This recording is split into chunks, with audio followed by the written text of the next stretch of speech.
Tonight on CTV News, tinder dry conditions has got farmers on edge. High technology gives the coast to coast a hand, and a local charity takes ownership of a former convent. Broadcasting across Canterbury, from the CTV studio, this is First at 5. Good evening. Just short of declaring a drought for the region, the Minister of Primary Industries came to Canterbury today in a bid to reassure farmers that all is not lost. But with little rain in sight and irrigation supplies at critical levels, farmers are still concerned. Here's Emma Cropper with the latest details. Drought fears grow as the Minister of Primary Industries visits parched land in Canterbury. So we've had a lot of forecasts, I'll say, in 4 or 5 days it'll rain, and as it gets closer, the forecast, the rain slowly disappears until the sun's shining. Minister Nathan Guy met with mid-Canterbury farmers this morning as fears over dry land escalates, with the region well overdue for rainfall. So still reasonably early days. What's different this time of the year is this is early. This is very early. Here we are in late January, and we're in a significant dry period on the east coast of the South Island. So it's early to be so dry. Local farmer Chris Allen took the minister on a tour of his 250 hectare land. He says they're coping okay right now, but he's preparing for the worst case scenario, with restrictions in place for some irrigators as water levels drop. Those further south, at least we've got a little bit of water that's still doing something. On Allen's farm, he's already struggling to irrigate his thirsty land. So for the last 6 weeks, we've been taking less than half of what we would ultimately require to keep that full. So normally that would keep us going for about 3 weeks. Well, now it's not used, so we're now down to some shallow wells, and as the shallow wells aren't yielding the same, so we're just down to one irrigator. The major challenges for farmers, whether to act now or later. Knowing when to start acting. Are you actually acting before you really need to, in which case it's going to cost you a lot of money, potential income or potential expense, buying surplus feed. It's trying to get that balance right. President of Federated Farmers, William Rolleston, says the dry weather has forced many farmers to already make those decisions. And the issue really is that farmers now are hunkering down. They've made decisions early, which is a good thing. They've been selling stock and making those sorts of decisions.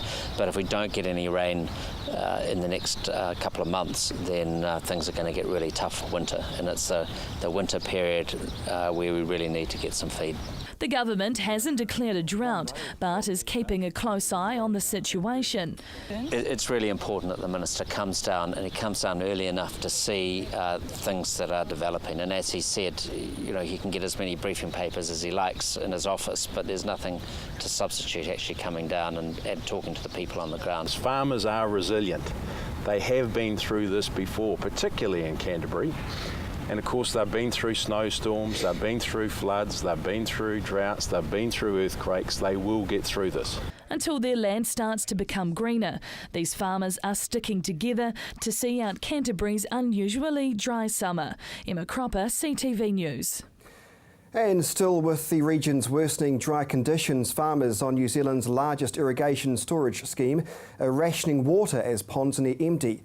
The Rangitata South Irrigation Scheme, which cost $115 million to build and affects 16,000 hectares in South Canterbury, ran out of water last week. And since then, ECAN says an insufficient amount of water has replenished the scheme's main ponds, but the situation is forcing many farmers to use their on-farm ponds in hope the rain will eventually fall over the Rangitata rivers once more. And with rivers across the region experiencing drier conditions than usual, Fish and Game is saving fish rather than hunting them. Here's Emma Cropper. These fish are the lucky ones. Using these special portable fish transporters, they've been rescued from rapidly drying rivers as Canterbury copes with an unusually dry summer. Oh, this is an unusual year. We haven't had any rainfall for quite some time. Seems like there's little snow in the Alps. There's nothing feeding any of these rivers, and just the lack of rainfall, the groundwater levels are lower. As you can imagine, the whole Canterbury Plains is one big river, and the surface water that we're seeing is just the stuff on the top, and I think it's drying off underneath as well and sucking these water levels down. Conditions now so dry that fish and game are scouring Canterbury's dehydrated rivers to salvage as many native fish and trout as possible. Well, it's hard to know. We seem to be on top of things at the moment, but as the rivers recede further up the river and down the river from these dry reaches, there could be similar numbers again. So we're just unsure, but we'll just take what we can and save as many as we can. Focusing on the Ashley River, without their help the fish would face a grim outlook. They would die basically if we're not here rescuing the fish, and some of these fish are trophy fish, 10 pound plus. Anglers fly from all around the world to target these fish, and they'll die off. Salvaging the fish isn't unusual during the summertime, but they usually don't take to the rivers until the end of January. But this year's dry weather is causing major concern. We've been salvaging fish for the last 2 months now, so everything's just a lot earlier than we used to. It's certainly the driest I've seen it. Fish and Game Field Officer Steve Terry believes Environment Canterbury should consider introducing reductions in irrigation water takes from the catchments of these rivers. Fish salvaging is also underway in South Canterbury, with the Apuha Dam lower than usual. Emma Cropper, CTV News. And still with the hot weather, fireworks and general carelessness are what's behind a spate of fires in Canterbury. Firefighters have been called to a number of blazes in the past week, including a number of small fires near the Summit Road on the Port Hills area. Christchurch Principal Rural Fire Officer Darren Wood says many of them could have been prevented. He says there's no set time frame for when the danger period actually ends, and it's possible it could go on for another few months yet. Well, to the day's other news, Housing New Zealand says it's making good progress restoring its social housing stock damaged by the Christchurch earthquakes, and at a fraction of the cost of building new homes. But there's still a long way to go to meet targets. It's good news for social housing as repaired earthquake properties open back up for tenants in Christchurch. Housing New Zealand has confirmed more than 80 properties were fixed up over the last 10 months as part of the Canterbury Earthquake Recovery Programme. The work included strengthening and complete home upgrades to meet current building standards, costing just over $6 million. That's around $80,000 per home. Assessments carried out found severe risks to tenant safety and vacating properties needed to complete repair work. Earthquake Recovery Program Manager Paul Commons says the new homes will help with urgent demand for social housing. 2 complexes have reopened in Gloucester Street and Upper Riccarton, with the tenants shifted back into their homes. Housing New Zealand hopes to have 5,000 properties repaired and 700 new homes built by the end of the year. Well, still to come here on CTV News, one of New Zealand's oldest charities adopts a convent, and we take a tour through the garden of one of Christchurch's most iconic architects.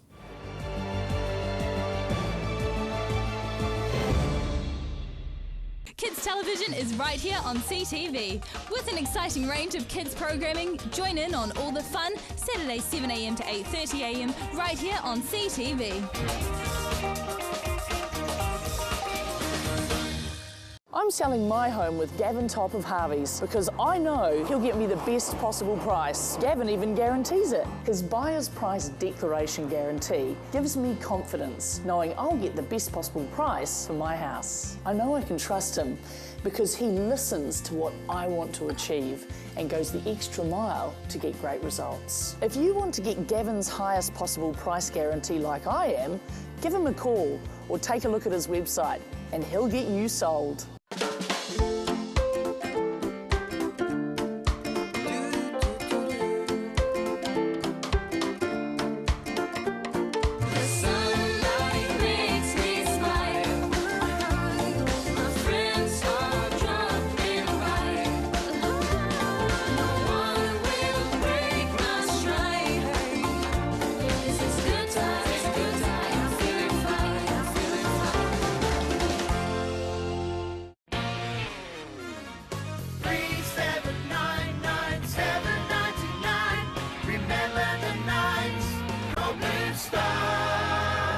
Our new companion package is a personalised service for those that need extra help and support. A cost-effective solution for someone who needs more than just a taxi driver. Our drivers are hand-picked from our experienced team and specialise in providing the right support and companionship. Home safe every time with Blue Star Taxis. Welcome to Caltex Redwood. We're a family-owned business proudly supporting our local community. We're open 24/7 for fuel and shop goods, and we have an amazing team of people ready to help you. Save at least 6 cents per litre using AA Smart Fuel cards. We also offer great value on our LPG bottle fills. We have a full workshop and Bridgestone Tyre Centre. Our mechanics and tyre technicians will get your car sorted. Caltex Redwood, we're just down from St Bede's on Main North Road. Caltex Redwood, what drives you?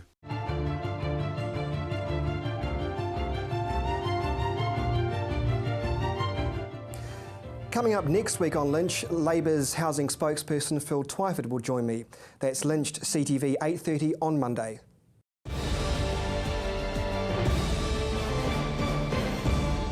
Welcome back. A Christchurch-based charity is adopting a former convent, but to take ownership of the building it needs to raise nearly $3 million for the repairs.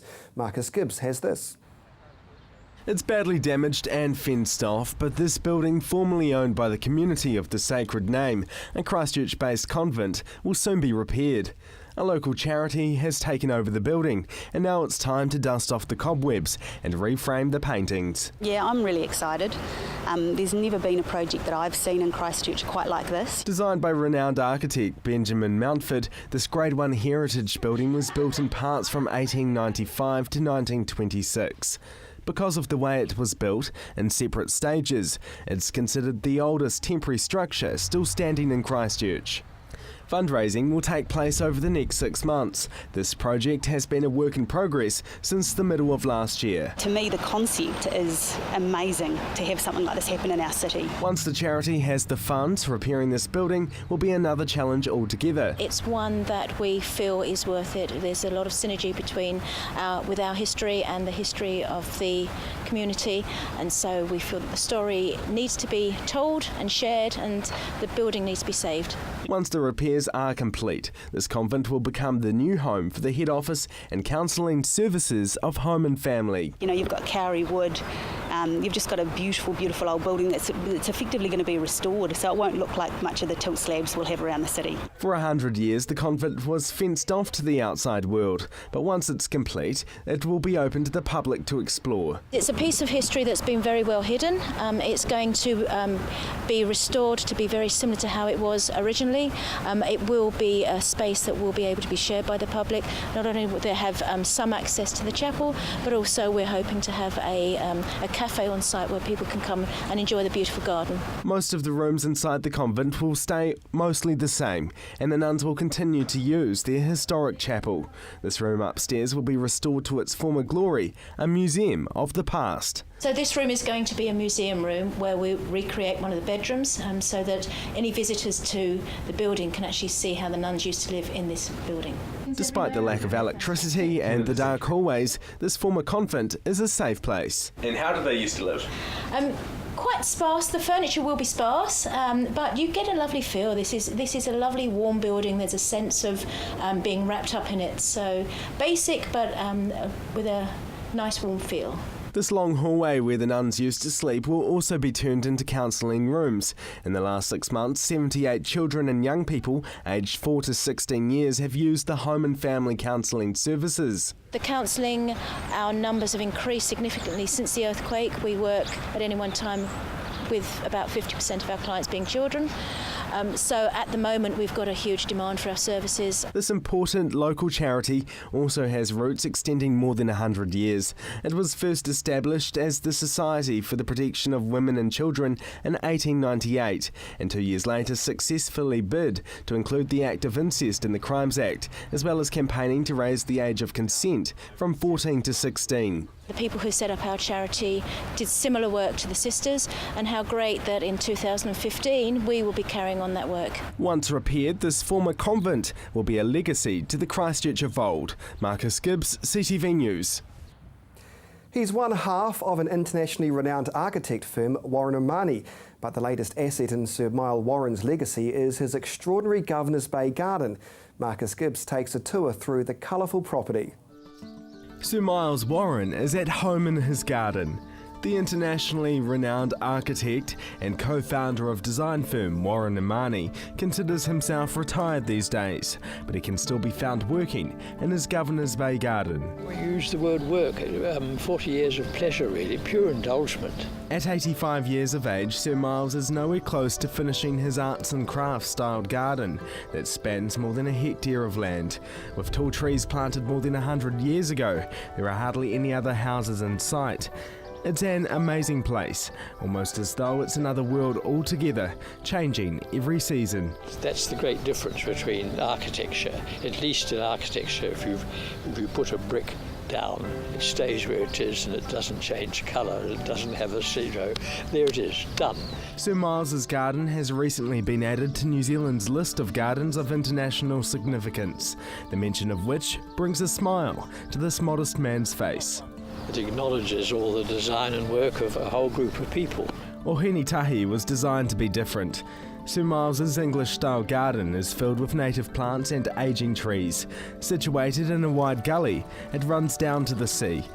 There are views of Banks Peninsula and Littleton Harbour. So the garden is designed as a series of interlocking garden rooms.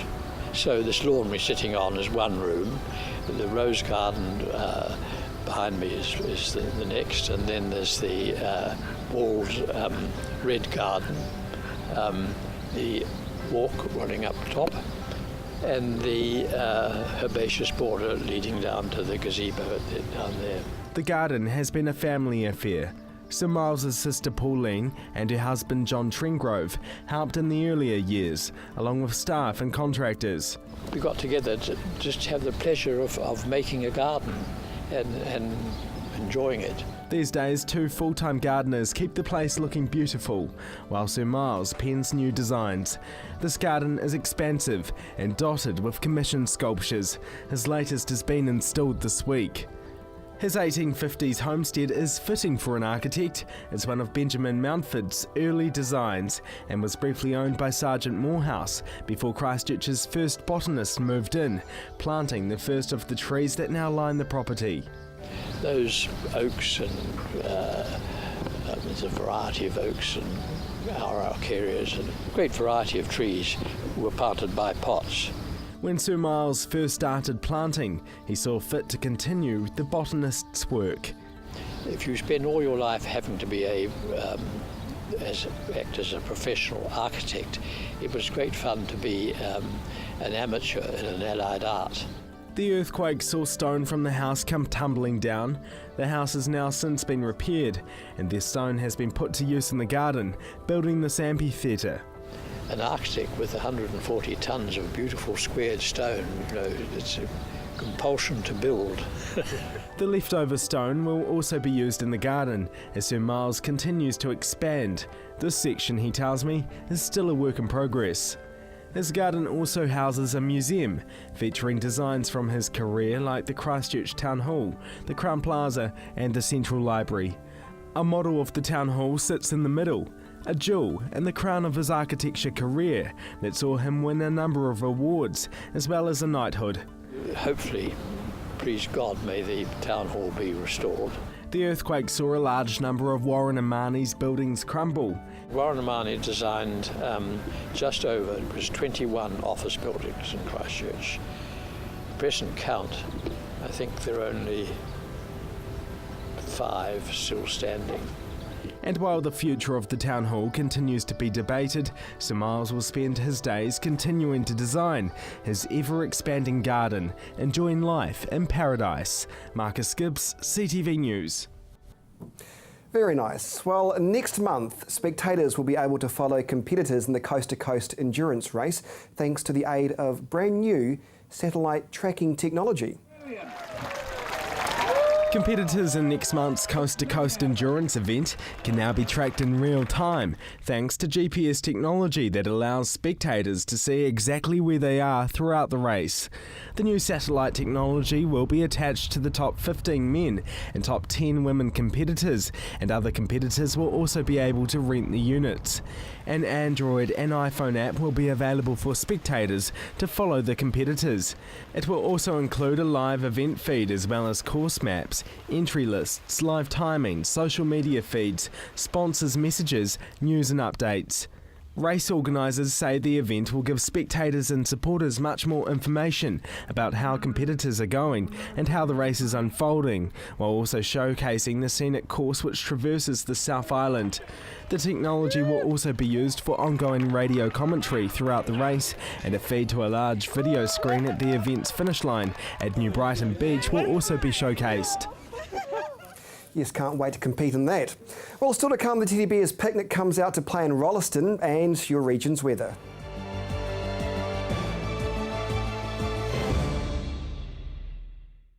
The mission statement of Red and Black Sport is always to bring a voice to achievers in sport, be it Canterbury, New Zealand or internationally. We'll continue to do that here on CTV with Red and Black Sport. Don't miss it every week. Love music? Love summer? Then Ingham Lazy Sundays in the beautiful Botanic Gardens archery lawn is just the thing to get you enjoying the outdoors this summer. Every Sunday through January and February, and it's all free. So take time to recharge with family and friends, relaxing and listening to some great music from top musicians. View the lineup at summertimes.co.nz today. Ingham Lazy Sundays, putting summer into your Sundays.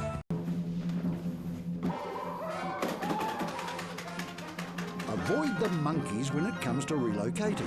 Trust A1 Movers, a family business since 1993 that guarantees a professional job every time. We carefully handle and wrap your valued items, ensuring they have a safe journey. Secure storage and insurance options are also available. A1 Movers, the careful, caring moving company. Oi! We all know the best thing you can do for your body is eat fresh foods in their natural state. The same applies to your skincare. Southern Skin provides a skincare range with fresh, locally sourced ingredients, plus natural preservatives and emulsifiers to produce the best nourishment for your skin to unleash your healthiest complexion. New Zealand olive and aloe skincare for young or old, men, women and children. There is a product in the Southern Skin range for you. southernskin.co.nz. Southern Newsweek is an Otago-based news bulletin. Watch this every week to stay in touch with what's happening in and around your community. Stay in the know with Southern Newsweek, 11 a.m. Saturdays, right here on CTV.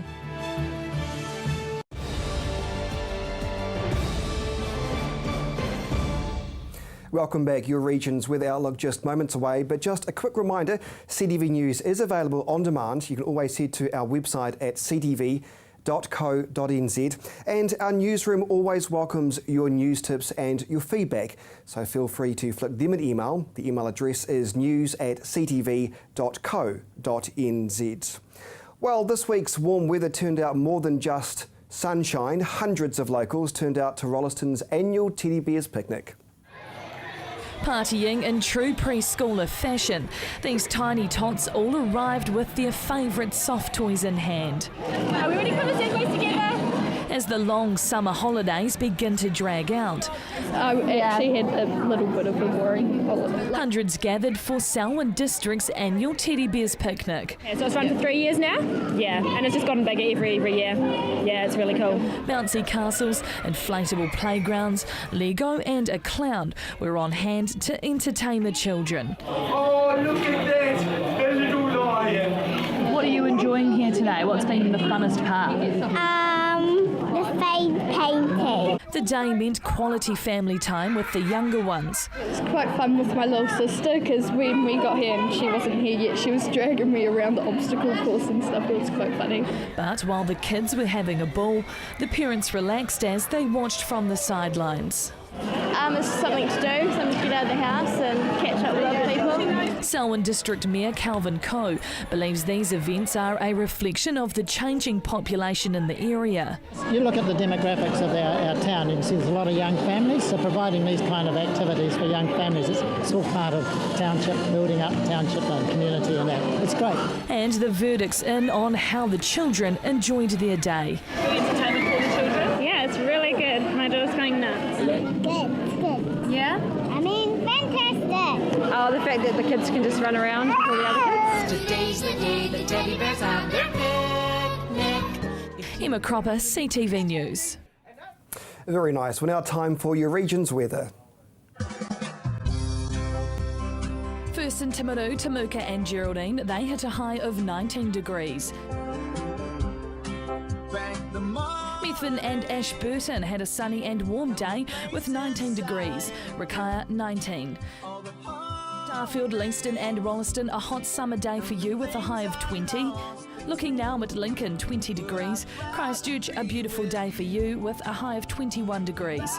Over in Akaroa, a nice summer day with a high of 20. Rangiora, Kaipoi and Amberley hit 21 degrees.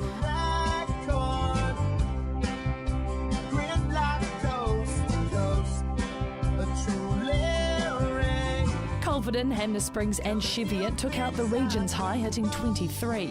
At the top in Kaikoura, a nice high of 23 degrees. But let's take a look at what's in store for tomorrow. In Timaru, rain at first, clearing and a few sunny periods developing during the afternoon. Expect cool southerly winds dying out in the evening, hitting an overnight low of 10 and a high of 17 degrees.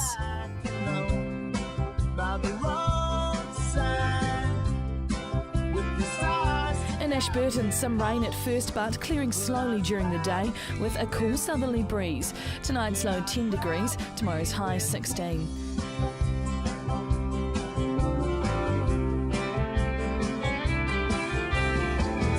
Christchurch, rain at first easing to showers and clearing during the afternoon. Expect cooler temperatures with southerly winds. 10 degrees overnight, 16 throughout your day.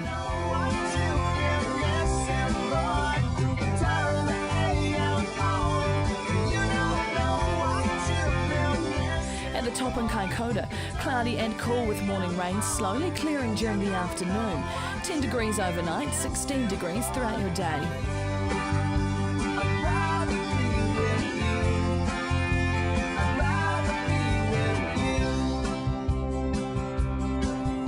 And in other areas around the region, Temuka and Geraldine expect a high of 16 and low of 10. Methven and Rakaia, rain in the morning with a high of 16 degrees. Darfield, Leeston and Rolleston, rain clearing in the afternoon with a high of 16. Over in Lincoln, a high of 16 and a low of 10. Expect rain in the morning in Akaroa with a high of 16 degrees. Rangiora, Kaipoi and Amberley expect 10 degrees overnight with a high of 16.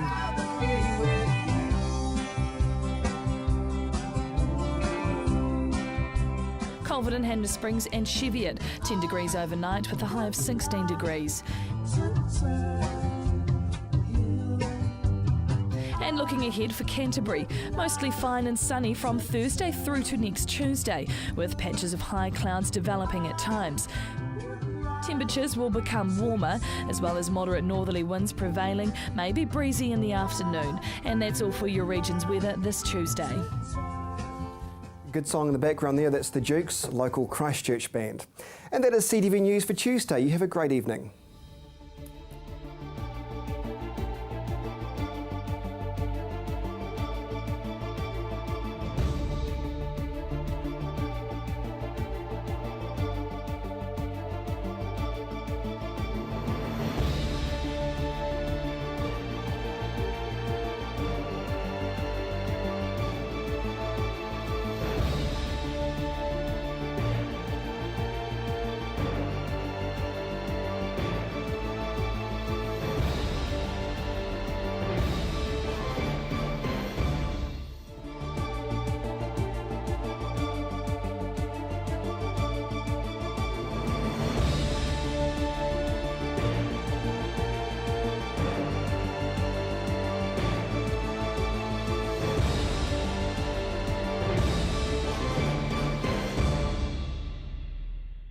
Supporting local content so you can see more of New Zealand on air.